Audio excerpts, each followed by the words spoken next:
In the West, since the ascendancy of the Roman Church, there has been a sense that humans are distant from God, from ultimate reality, and that you need some kind of intermediary. You need a priest, or you need someone to advocate for you, and you need some kind of rituals and a prayer book to know what to say to God. And it's a very formal thing, some distant king that you're supposed to get to visit via some help by someone else, but you never get to have a direct contact.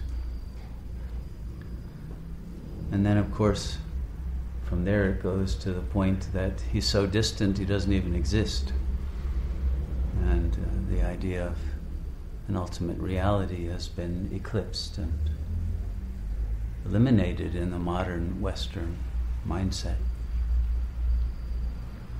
which leaves the ego in hegemonic control of our societies, untamed by the higher power of goodness. And the ego that doesn't surrender to a higher truth and a higher level of integrity and sacrifice, then creates a world of the kind we're now living in. In the East, the situation has always been different, and the idea has been that God, the ultimate reality, is not a person, is not a he or a she, but is the self, the formless self that dwells within each of us. Dwells without as the intelligence that fashions and sustains the universe, but also within the heart of each of us. And the same one that is within as the heart, and as the heart-mind, as the intelligence that is our true being, is the same as in every being and as in the universe as a whole. So we are all one. And therefore it is not difficult to find God. You just have to stop looking in the wrong places. And then you will realize God as your own self. But as the real self, not the false self that's identified with the bodily organism. The real self that is eternal, that is formless, that is the presence that you are when you're not chattering and you're not distracted and you're not filled with desire or fear, but in a state of complete peace and balance and self-acceptance, and in a state of openness to all that is. In that state, you become one with God. You don't need to pray, you don't need to beg, you don't need to do any rituals, you don't need to ask the help of any priests. You are that.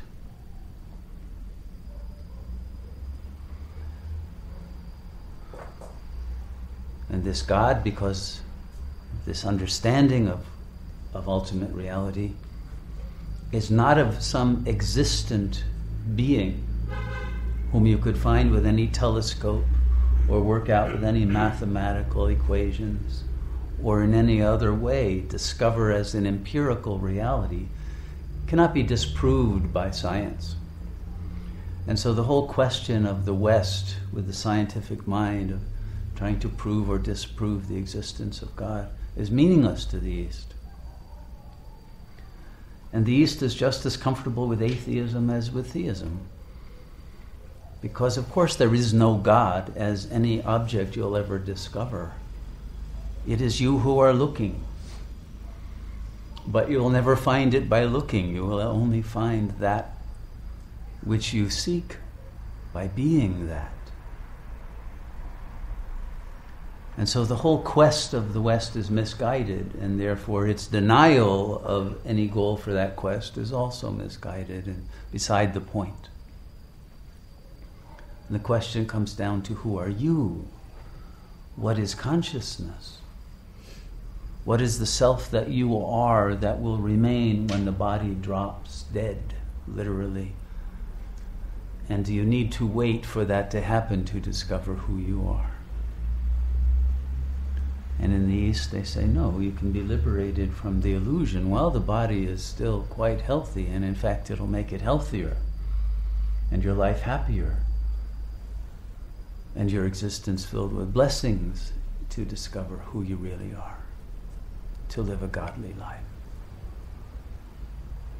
And the energy field that is created by your realization of the real self, the absolute self, that is one with the Supreme Being, will create an energy field that produces harmony, that produces a life worth living, a life of joy, a life of community, a life of blessings, a life of loving, sustainable, friendly, harmonious relationships, a life in which the entire world offers the return of the energy of goodness that you're emanating in the form of a kingdom of heaven that comes back to you, because the world is a reflection of who you are. It's not something different, it's not something independent, and therefore there is no chance, there's no randomness. The world, being your own mirror, will change and offer you different options, different possibilities according to the level of your consciousness and the level of your own emanation of love. And therefore, in that state of true consciousness, there would never be any blame, any sense of the world being unfair and unjust, any hatred of the other, because you know that would come back against you. There is a purification of your attitudes and of your understanding, and an increase of your intelligence, the more that the mind is surrendered to the mind of God. And so the process of spiritual development is an inwardness and an offering of oneself to be an instrument of that infinite intelligence and love to be given as a gift to the world. And in return, one gets everything back and more than what one could give.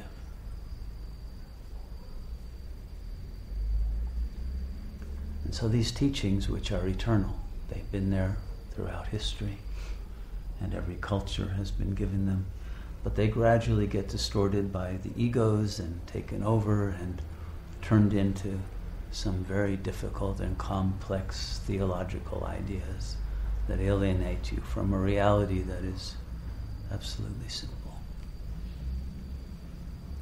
So we're here to return to the simplicity and to the presence that is filled with peace and inner light, and love that requires nothing back from anyone else, but that comes from an infinite source and can never run out, and that will result in your living in a world that is beautiful and filled with miracles,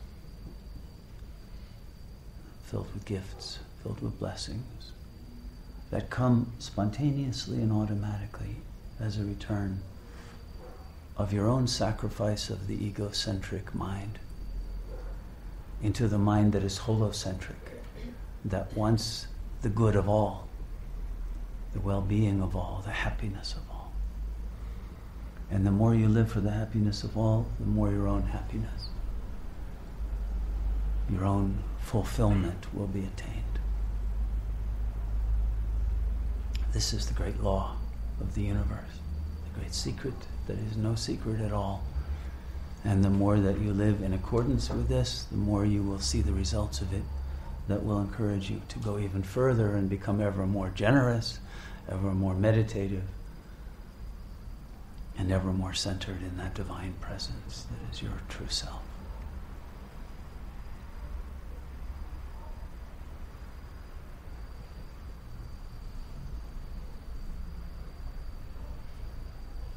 And one discovers, as one lets go of the ego's desires and grasping and anxieties, and finds the peace within, that there is a greater sense of one's own vastness and eternal presence that is without death, without duality, without differentiation, without any need to have to think and premeditate and try to manipulate reality, but one can be in a state of acceptance. And in that acceptance, everything happens as it should.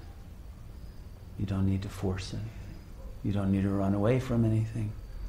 And you don't need to artificially try to get something that you feel you are lacking, because you recognize you lack nothing.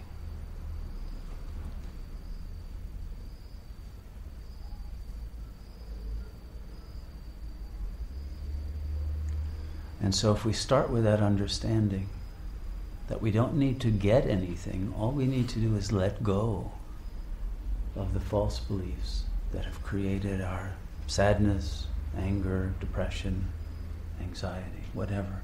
Let go. Because all the thoughts of the ego mind are false, being based on the incorrect presence that the I refers to the bodily organism that is temporary, that is fragile, that is perishable, instead of the I that is infinite and eternal. And when one lets go of that false self-image and the self-concepts that go along with that, there is freedom, there's liberation, and one would never give up that liberation once it has been tasted, because it offers the ultimate bliss.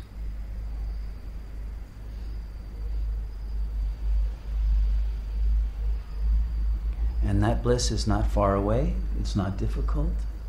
You don't have to peel an infinite number of layers of the onion to get there, like many people think. It is who you are here and now.